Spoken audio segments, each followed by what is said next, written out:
Chile win their first Copa America title, and what a way to win it. Penalty kicks, some people hate them, I love them, and it's just because the excitement throughout it, and just the overall feel of the game was exemplified in the penalty kicks. And I was so, I don't even know, like, I'm not a huge fan of Chile in the way their style of football at times. Like, they're so physical, but they played against Argentina the way that you have to play against Argentina. You have to close the space. You have to prevent their best players from playing. Di Maria, of course, went off 29th minute with an injury. Just never seems to work out for him in the finals of these international competitions, does it?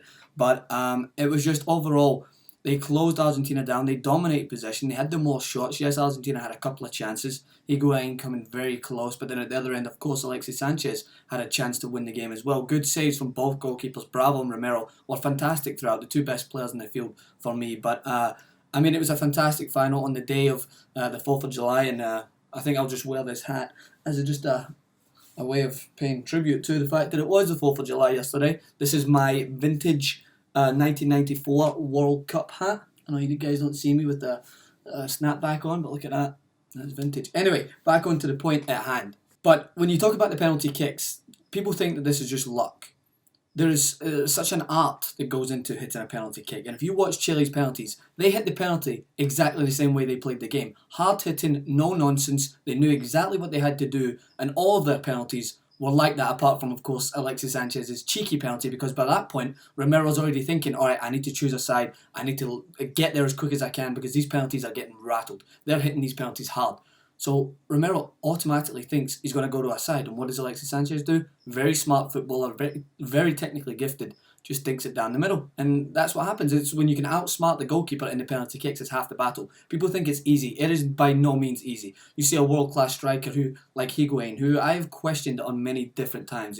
I think he's a little bit of one of the flatter to deceive strikers, and I think that he missed a lot of big opportunities for Napoli in the UEFA and the Europa League, and he comes up just awfully when he blasts it over the bar in his missed penalty kick. And I mean, you got to feel for people when they miss their penalty kicks, and you can't feel for anyone else more so than Lionel Messi. He seemed to be neutralised in this game. He did have his moments where he would burst of speed away, and he would take players with him, and he always looked dangerous. But Chile definitely did a great job of trying to neutralise him. And is this not just the saddest selfie that you've ever seen? As Lionel Messi poses for a selfie with a Chilean, I think it was a Chilean ball boy or Chilean fan, after yet another loss for the world's greatest player.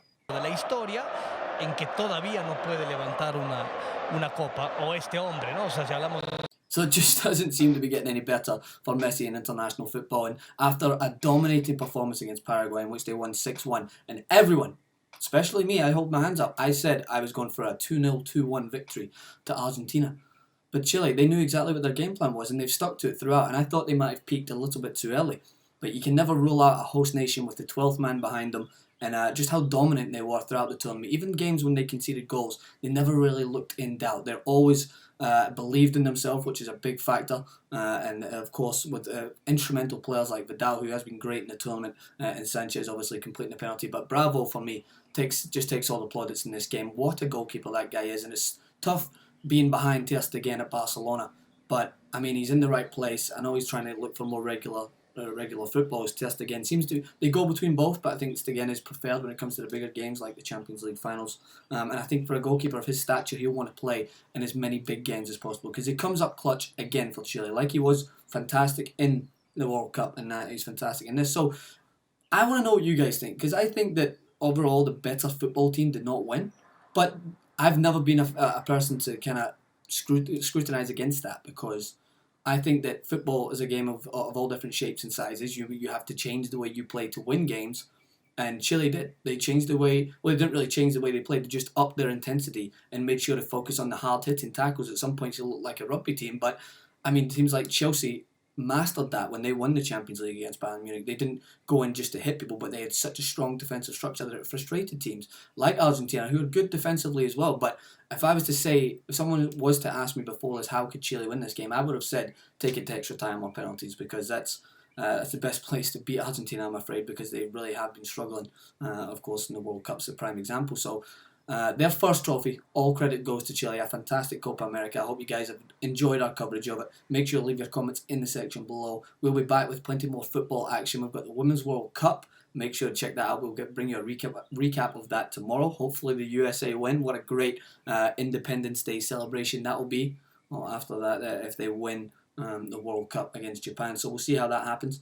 And I'll make sure to subscribe to TYT Sports. Check me out on Twitter at Francis_Maxwell. I think I might have already said that. Or on Instagram at Francis Maxwell TYT. Cheers, guys.